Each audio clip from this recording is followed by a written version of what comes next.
Hey, everybody. Welcome to another Playful Humans podcast. I'm your host, Mike Montague, and my guest this week is Lynn Bowman.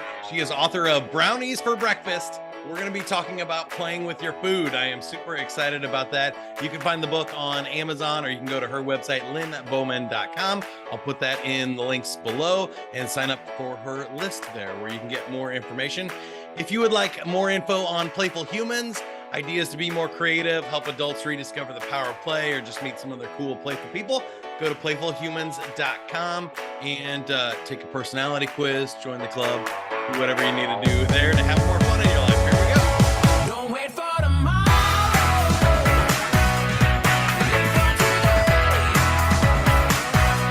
Keep chasing the sunshine. Go out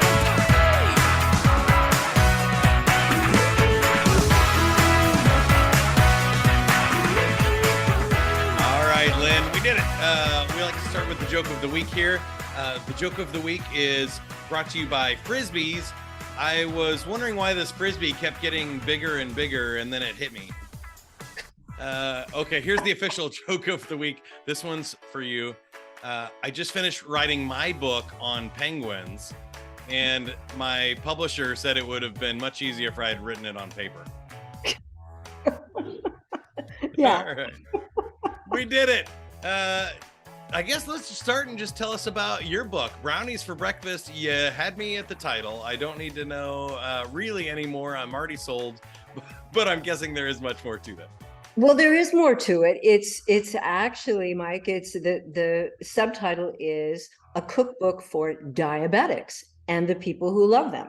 So, and I'm a big believer in food being beautiful and fun and interesting and easy and fast and cheap, all the things. So, and I'm a granny, so I get to do that, right? I know stuff. Yeah, And like all grandmas do. yeah, I'm all about it. And so the book is for people who thought maybe being diabetic or wanting to be healthy meant not having wonderful treats or great food, hence the title.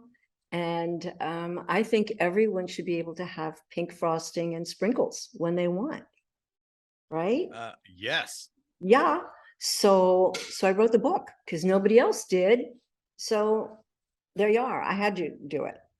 It was up to me. Yeah, well, I'm excited to dive into it a little bit. I think I've been struggling a little bit, probably like most people in our culture. I go up and down with my weight, and I can do a crash diet and starve myself for months and lose 40 pounds. I've lost 40 pounds at least 3 times in my life here, but I always feel like that's not sustainable. Like not having brownies for the rest of my life is not realistic. It is Right. absolutely not realistic. And so the whole idea is to stop eating crap, eat good food, real food, mostly plants.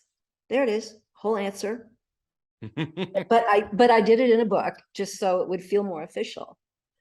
Yeah, well, I think we should also clarify the brownies you're talking about are not like a store-bought gigantic brownie from no, Starbucks, right? the caveat is that you have to make them yourself or have your grandma make them. You bake them instead of frying them, and you make them out of good ingredients. I tell you exactly what. It's easy and it's not expensive, but then you can eat donuts all you want. And the thing is, then if you eat 1 or 2 of these donuts, your body goes, okay, thanks, that was great. That'll do it. As opposed to certain kind of drive-in donuts, let's say, that are designed to keep you eating.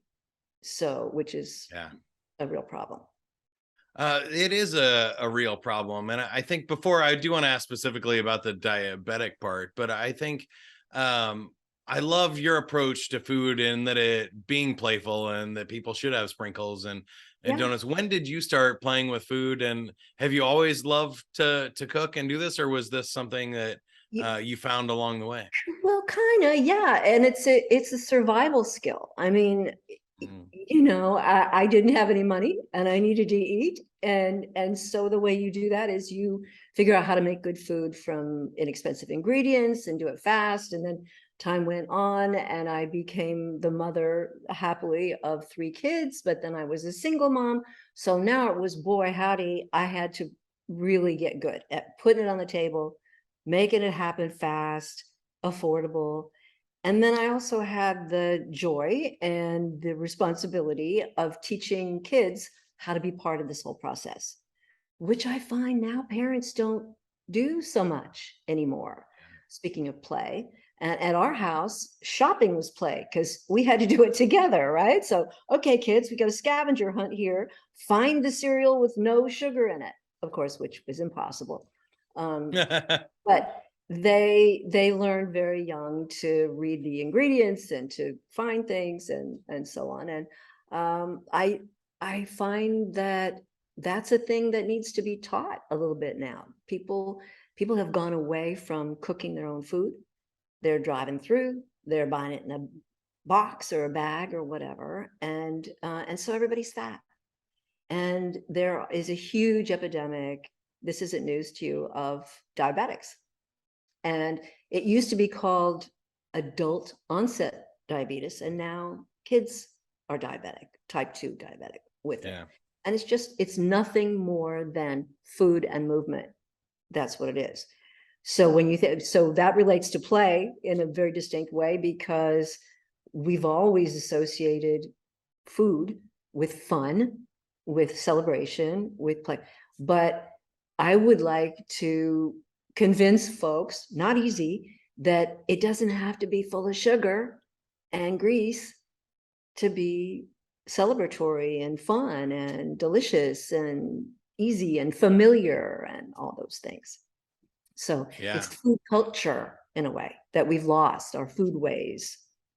Well, I love that because I do think it's kind of corresponded with the loss of play in our lives, and all the stuff that I talk about and research is that, it's pretty simple that people that play lose more, they're healthier, they get sick less, they move more, which means they are lower weight, and you try to fuel, better play and activity, so you eat healthier and all kinds of things. You smile more, so you look more attractive, and all kinds of good things happen when you're really having fun and enjoying it. And I think what's gotten out of balance in our culture is that it's a lot of things. It's not just, if it was one thing, we could fix it. But when you eat bad, you don't feel like going outside. And when you don't go outside, you feel lonely because you haven't connected with somebody. And so you try and replace that with food and sugars that make you feel better, or chocolate, instead of actual, love and human connection. So it's the food, the cycle. sleep, the movement. It's all of it. It's one system. We are one system.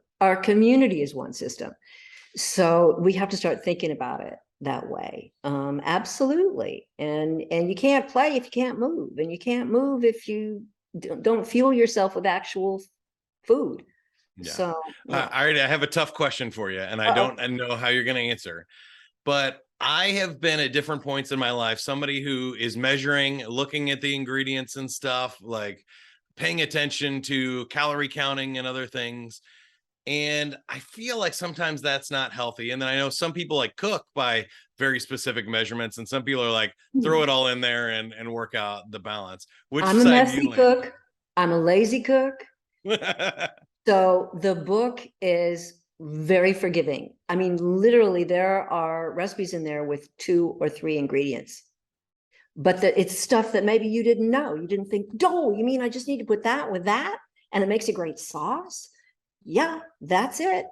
It's designed so that an 8-year-old or a crabby 85-year-old can just open her up and get her done. And that's the way cooking should be. If you want it to be more elaborate, if you want to do Asian fusion with it, special and good, great, good for you. But that wasn't me, right?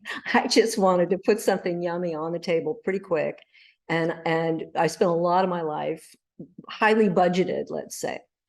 So I'm frugal by nature, and I don't like the idea of food being out of reach to anybody. I mean, good food is not out of reach to people. And I want everybody to grow stuff. And people are always asking me how to get their kids to eat vegetables and so on. And the answer there is really simple too. kids eat what kids grow, and Mm. kids eat what kids cook. So when you involve kids in food and what it is and where it comes from, and put some seeds in some pots and just, kind of make it happen yourself, it's like, cool, a carrot, and then you want to eat it. So, and I think that's also, there's a kind of a spiritual and playful aspect to that. Food is fun. I mean, it's interesting, right? And it's Well, beautiful. that's what I was hoping you'd say. I think the process of cooking is fun, especially with Yeah. your kids and family. And it shouldn't be work. It shouldn't be measurements and data and science. And I feel like a lot of our things in our culture, because we can measure them now, we think we should. And I don't think that's true. I think it's much healthier and happier to kind of play I'm with. all about science and data, and Right. everything I've done here is backed absolutely by science. But I don't want to be counting anything when I sit down to eat. I don't want to even, and it's on the table, enjoy. That's the end of it. Just enjoy. And if you're eating good, wholesome, plant-based, healthy food, you don't need to measure stuff. If you know some basics, like, yeah, bread is a thing I really don't need to eat a lot of, which is, of course, in the book. If you know that you need to be eating greens 2 or 3 times a day, dark greens, then you spend some time going, oh, how am I going to do that? I don't care how many leaves you eat, just eat some leaves, right? And you Yeah. find that if you're working to do that, if you're working just to include leaves in your diet, you stop worrying about how much they weigh or how big they are. You just think, oh boy, it's interesting. Yeah, how am I going to do that? And make it a game. And it literally is a game. How can I include the best foods in my diet every day?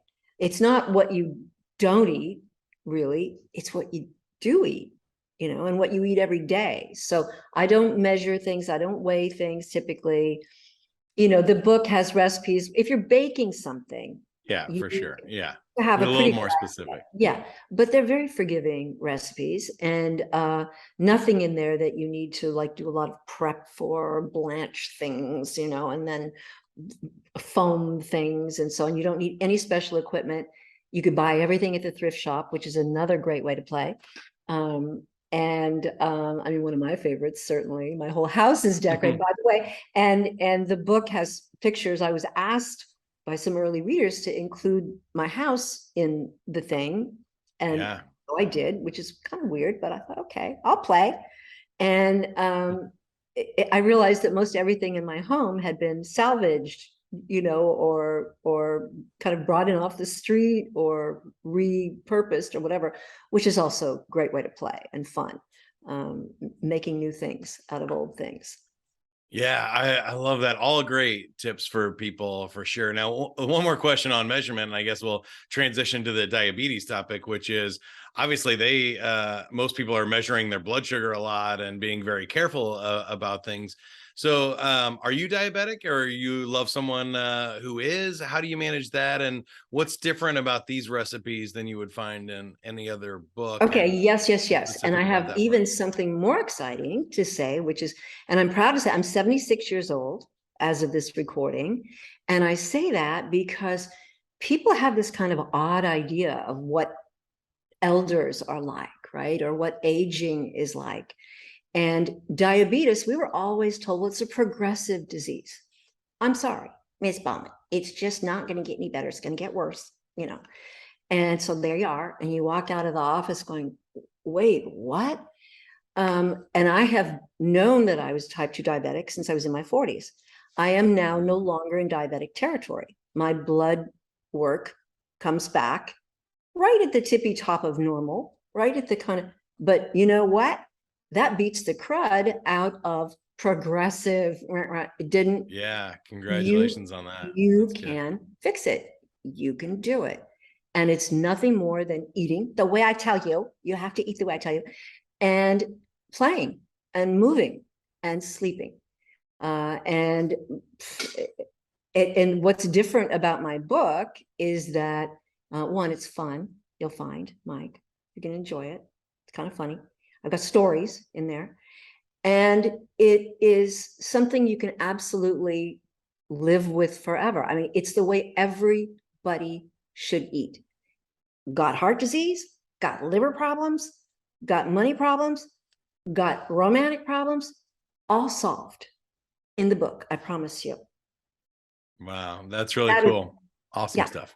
yeah, yeah. All right. Now I want to transition and ask a little bit more about you because you seem like a fun and playful person. And I'm sure you have had a lot of fun before you decided to write this book. So, what was that like for you as a child or early adult? Have you always had playful careers? Did you give up at some point and get burnt out with an office job or something and then transition back? Tell us a little bit about your story. It's so long, Mike. You already know I'm really old, right? So I've done a zillion things, and I'm part of that Yeah. cohort, particularly of women who I graduated from high school in 1964. Kind of an interesting year, the Beatles, right, and all that sort of thing. Yeah. The world was on fire, and Harvard was not co-ed, and I could not legally get a credit card, and whatever I owned, my husband owned, etc. I mean, it was truly a different era. So as women, when we looked at careers, we could be a nurse, we could be a teacher, we could be an airline attendant, in those days called stewardess, but only if we weighed less than 125 pounds. Got That's it? crazy. Yeah. Well, that was the world that we came of age into. And so we didn't come of age going, I'm going to do this or I'm going to do that. You know, my own little personal self, I was an artist. That was how I saw myself, what I thought I would be doing. I thought I would be doing fashion illustration. That was what I kind of set my Oh, sights. that's cool. Well, yes, but not terribly realistic, right? And you know, I did a bunch of things because we took jobs. The way you found work was there was help wanted men and help wanted women. Guess where the fun jobs were? Right. But Yeah, but it's a shame. you did what was available to do.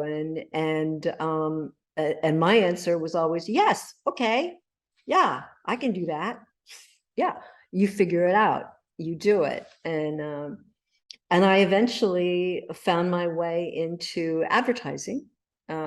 I could write and kind of had a knack for presenting things and doing a story around things. And I landed in the Silicon Valley in 1980 when microcomputers were blowing up. And here was this whole industry now that needed people to explain to people what this stuff was and to get behavior change in people.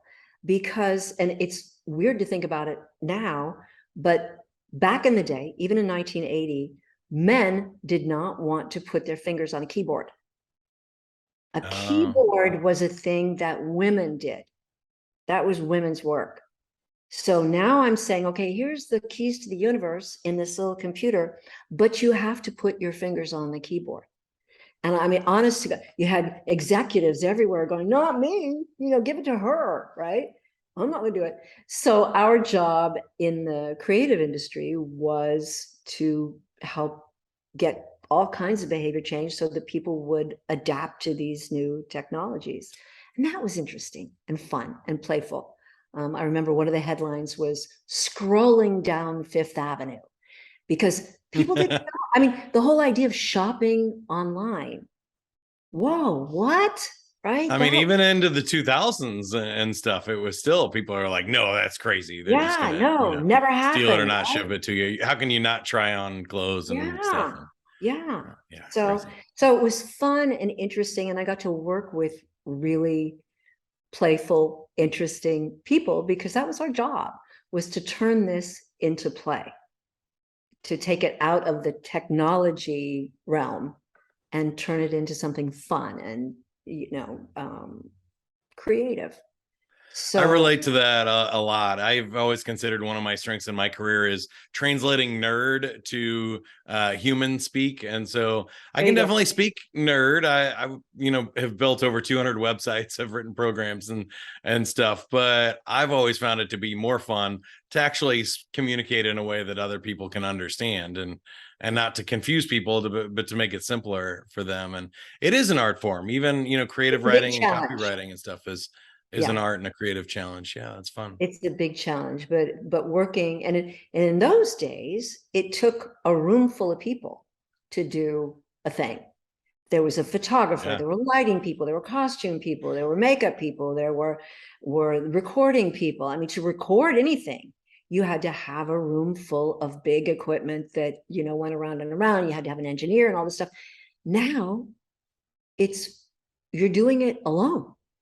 One person Yeah. publishing a book.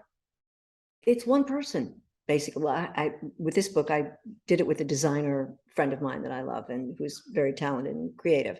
But then it's just you and some files. Yeah. And Not layers of management and there's stuff though. nobody, no, nobody. Yeah.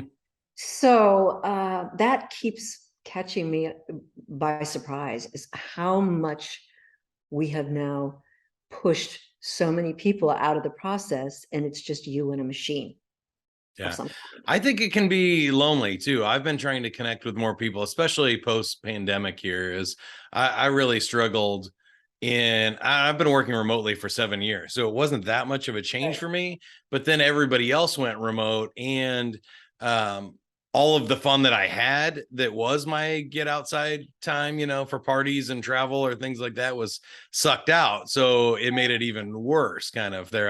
I had my outlets for 5 years where I could go. I do public speaking and conferences and stuff like that. And I could go do that on a regular basis or hang out and do karaoke with the friends. But when that stopped, that's when I really struggled. And I feel like people are going to miss that and they're going to want to work together too. But it's But not interesting. I having think to bosses do it. struggle with how to bring people back to work or how to work together when you need it, but work alone when you don't need There it. you go. It's not having to do it every day.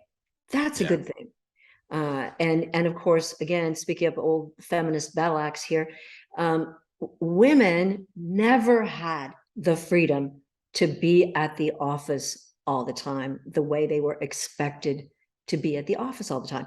I had to pick kids up Yeah. at daycare, right? So the way that it worked out in one of the agencies I worked for is the guys would all plan the meetings for 6 p.m. after they knew I'd be gone. So Oh man, yeah, that's yeah, rough. yeah, yeah, right. But you find ways around it. I love that you do, and I can tell you persevere in that kind of stuff. But one last fun question for you: what's your favorite way to play with the grandkids or on your own? Oh, yeah, there's nothing like an 8-month-old to bring you back to the most wonderful things in the world, licking things that you really like. And finding cool things on the floor and rediscovering what joy there is in making motorboat sounds. I mean, nothing better, right? That is a good one, So, classic. oh yeah, and my my granddaughter is now 14, almost 15. So the playfulness sort of shifts in an interesting way, and we have different kinds of play that we do, involving a lot of snark, I gotta tell you. But I can give snark as well as take snark, so that's all right.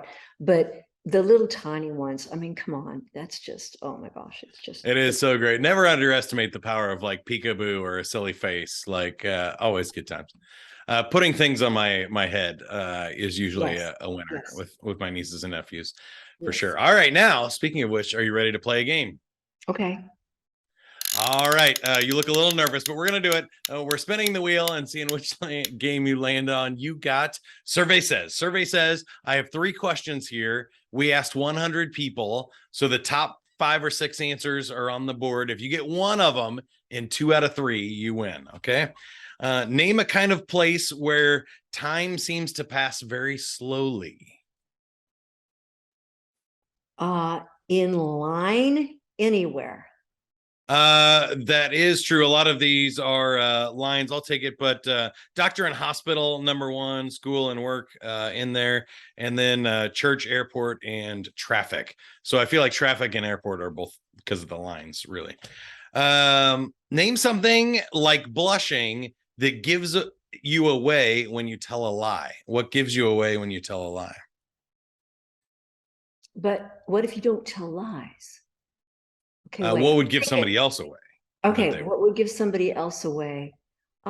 Their eyes darting. Number one answer. There you go. Eyes number one, smiling number two, stuttering, fidgeting, sweating, or blushing. Yeah. All right. Number three, name a word or phrase that starts with the word break. Breakthrough. Breakthrough is on there. Nicely done. That one is number six. We got break a leg, breakfast, break up, break it down, and break dance. Also on there. So you did it. You win our game. Thank you so much for playing. And you win a free 30-second commercial here for your book. I'll cover the low-lying fruit for you too. It's Brownies for Breakfast. You can buy it anywhere you buy books or go to Amazon. The link is in the notes below. Lynn's got the book cover there. And go to lynnbowman.com and sign up for Lynn's list if you would like more information or keep in touch with future projects of hers. Anything else you want to add for the book or yourself? Oh, everybody should think seriously about having more fun with food. Eat joyfully. Think about it as being the best play all day is sitting down to a donut with pink frosting and sprinkles, or a brownie, or just having some silly fun, putting color on your plate and making faces with your deviled eggs. And, food is fun. Food is really fun. Absolutely. I love it. Lynn, thanks for being on the podcast. Thank you so much. For more information on Playful Humans, you can go to playfulhumans.com. We have a fun quiz there where there's 10 different personality styles. So it's like a BuzzFeed style quiz. You answer a few questions and it'll tell you which is your primary play personality. And you might be an athlete, you might be a puzzle solver, or you might like social settings or joke telling, all kinds of good stuff that you can discover about yourself and then get a few tips about how to make the most of it in your life. And most importantly, share this episode with somebody that you think needs to hear it. Maybe you have a diabetic in your life or something else that needs to hear this one. Don't wait for See ya. tomorrow. Thank you for watching another Playful Humans video. If you haven't already, click subscribe so that you can get notified about future videos helping you rediscover the power of play in your life and career.